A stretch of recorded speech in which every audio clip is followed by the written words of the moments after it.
दोस्तों अभी कुछ दिन पहले एक बड़ी दुखद सूचना जो मिली कि एक वार्ड बॉय ने कोविड संक्रमित महिला के साथ दुष्व्यवहार करने की कोशिश की। दूसरी एक और सूचना मिली जिसमें कोविड संक्रमित पुरुष ने कोविड संक्रमित महिला के साथ रेप करने की कोशिश की। तो इस कोरोना जैसे महाकाल जो कुछ चल रहा है, ऐसी जो परिस्थिति है, उसमें भी ऐसी क्या मनोवृत्ति है जो सेक्सुअल अब्यूज या हम कह रेप की घटनाओं को अंजाम दे रही है। दोस्तों आइए देखते हैं। मनश हॉस्पिटल में मेंटल हेल्थ प्रोफेशनल डॉक्टर अखिल अग्रवाल देंगे आपके सभी सेक्सुअल प्रॉब्लम्स का solution eight new Jawahar Nagar, Kota. शुरुआत एक केस स्टडी से करते हैं जिसमें एक मदर हमारे पास अपने 24 साल के बेटे को लेकर आई, जिसमें उसके बेटे ने उनकी सर्वेंट के साथ दुष्व्यवहार करने की कोशिश की। मदर इस बात को लेकर शॉक थी कि बेटे में ऐसा व्यवहार डेवलप कैसे हुआ। तो दोस्तों आइए समझते हैं कि सबसे पहले इस बीमारी को कहते क्या है, क्या ये कोई बीमारी है या ये कोई नॉर्मल व्यवहार है। सबसे पहली बात, एबनॉर्मल सेक्सुअल बिहेवियर या परवर्टेड सेक्सुअल बिहेवियर जो है, ये एक एबनॉर्मल सेक्सुअल बिहेवियर है, इट्स नॉट अ डिजीज। अभी जो डायग्नोसिस पार्ट से अगर हम बात करें, इसे डिजीज नहीं माना गया, इसे एबनॉर्मल सेक्सुअल बिहेवियर माना गया है। अब रेप या जो इस तरह की घटनाएं हैं, या जैसा हमने बात किया कि कोविड काल में भी जो एबनॉर्मल सेक्सुअल डिजायर्स हैं, ये कैसे डेवलप होती है, इसको समझने के लिए हम समझते हैं कि दो तरीके के पार्ट होते हैं। One is learning and second is psychological problem. अगर हम लर्निंग की बात करते हैं तो बहुत सारे केसेस में क्या होता है कि जैसे इस बच्चे की बात करते हैं, तो इस बच्चे की जब हमने डिटेल साइकोएनालिसिस किया तो स्टडी में सामने आया कि बच्चे के साथ बचपन से ही मल्टीपल सेक्सुअल अब्यूज हुए हैं। जी हाँ, चाइल्ड सेक्सुअल अब्यूज का वो बच्चा विक्टिम रहा, उसकी वजह से उसकी जो सेक्सुअल एक्सपोजर है वो उसका बहुत ज्यादा बढ़ गया और उसे विद द टाइम ये लगने लगा कि सेक्स जो है एक गेम है, it's kind of toy. Plus उसका अपने अंदर ही अंदर, बिकॉज उसका अब्यूज हुआ था फीमेल के द्वारा, मल्टीपल फीमेल्स के द्वारा, तो उसका फीमेल्स के लिए जो है वो डिसरेस्पेक्टफुल इमेज बन गई कि नहीं, कि जो फीमेल है उसके लिए मुझे रिवेंज लेना है जो मेरे साथ बचपन में हुआ, और वो हर फीमेल को ऐसे रिवेंज की तरह लेता था और इस तरह से उसकी घटना प्राप्त। तो लर्निंग में सबसे पहली चीज आती है आपकी चाइल्डहुड मेमोरीज या childhood experience, like multiple sexual abuse, multiple bullying, या स्कूल्स में जो बुलिंग होती है, या किसी डोमिनेट फिगर जो होता है, कोई टीचर या फैमिली, उसके द्वारा बहुत ज़्यादा सताए जाना, बचपन से मारपीट होना, घर का जो एनवायरनमेंट होता है, पेरेंट्स के बीच में बहुत ज़्यादा झगड़ा होना, या बहुत ज़्यादा स्ट्रेसफुल जो बचपन कंडीशंस होती हैं वो इस बिहेवियर को बहुत ज़्यादा बढ़ाती है। जैसे जैसे बड़े होते हैं, आप जिस सराउंडिंग में रहते हैं, आपके पेरेंट्स का, आपकी सोसाइटी का, आप किसको रोल मॉडल चुनते हैं, उन लोगों ने आपके दिमाग में क्या परसेप्शन दिया है। बहुत सारे रेपिस्ट या जो एबनॉर्मल सेक्सुअल बिहेवियर वाले लोग होते हैं, उनकी जो टेंडेंसी होती है, थिंकिंग होती है फीमेल को लेकर, वो ये होती है कि female is a sex toy, female उपभोग की वस्तु है। यदि किसी फीमेल है, वो चाहे तो रेप को मना कर सकती है। फीमेल की ना का मतलब ये हाँ है, या फीमेल अपने कपड़ों के द्वारा वो खुद अट्रैक्ट करती है या आपको वेलकम करती है, या उसके कपड़े ही उसकी सेक्सुअलिटी को परिभाषित करते हैं। इस तरह के बहुत सारे मिथ हैं।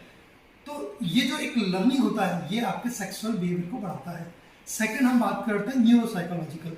तो बहुत सारी स्टडीज ये कहती हैं कि ऐसे लोग जिनमें कि एक्सेसिव एबनॉर्मल सेक्सुअल बिहेवियर पाया जाता है, उनमें कहीं ना कहीं हेड इंजरी के केसेस बहुत ज्यादा होते हैं, यानी उनके न्यूरॉन्स कुछ डैमेज होते हैं, तो वो इमोशनल जो टच होता है या इमोशनल फीलिंग को समझने में नाकाम होते हैं, या वो इमोशनल अंडरस्टैंडिंग उनमें पुअर होती है। इसी वजह से उनमें थोड़ी सी जो क्रिमिनल टेंडेंसी होती है वो बढ़ जाती है और उनमें रेप जैसी घटनाएं बढ़ती हैं। साइकोलॉजिकली हम बात करें तो साइकोलॉजिकली बहुत बार ऐसे लोग जो होते हैं वो किसी न किसी एडिक्शन का शिकार होते हैं, यानी कि अल्कोहल, गांजा या किसी और नशे के जो उन्माद होता है, उस उन्माद के चक्कर में वो उस तरह का एक्ट कर लेते हैं। सेकेंड हम बात करें तो लॉन्ग टाइम का जो डिप्रेशन होता है, फ्रस्ट्रेशन होता है, या जो मैरिटल डिस्कॉर्ड होता है, वो आपके अंदर एबनॉर्मल सेक्सुअल डिजायर को बढ़ाता है। बहुत बार हाइपोमेनिक फेज जो होती है, हाइपोमेनिक या मेनिक फेज में जो आदमी होता है, ही इज लाइक किंग, तो उसे लगता है कि सामने वाला मुझे नो कह ही नहीं सकता। या कई बार स्किज़ोफ्रेनिक पेशेंट भी, इट इज रेयर, बट उनको डेल्यूजन की वजह से वो कि कहीं ये पेशेंट मेरे साथ ऐसा ना कर दे, और पेशेंट ऐसा अटेम्प्ट कर लेते हैं।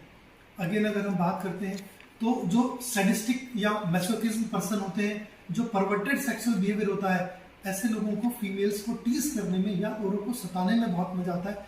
दे गेट प्लेजर, उन्हें लोगों को सताने से या इस तरह के एबनॉर्मल एक्ट को करने से मजा आता है।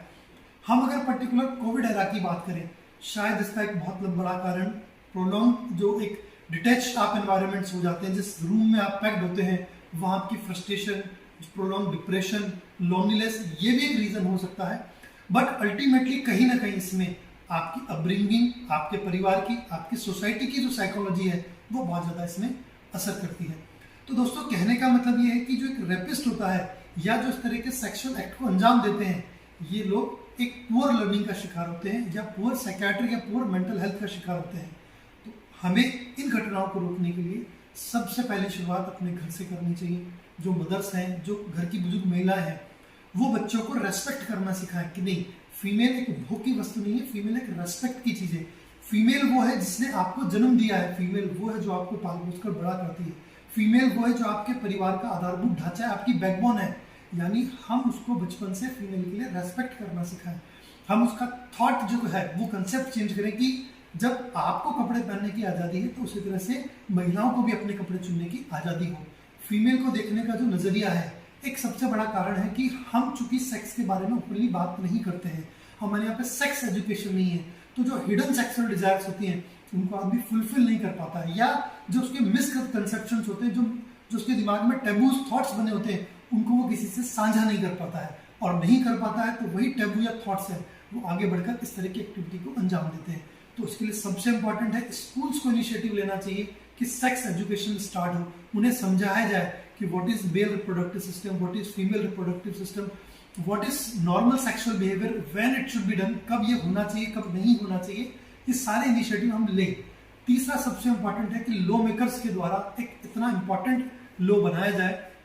हमारा लॉ है बट उसमें बहुत सारे लूप होल्स भी हैं, तो हम ऐसा स्ट्रॉन्ग लॉ बनाएं कि आदमी को एक्ट करने से पहले वाकई में डर लगे कि नहीं, मुझे सेक्स की तरफ नहीं जाना है।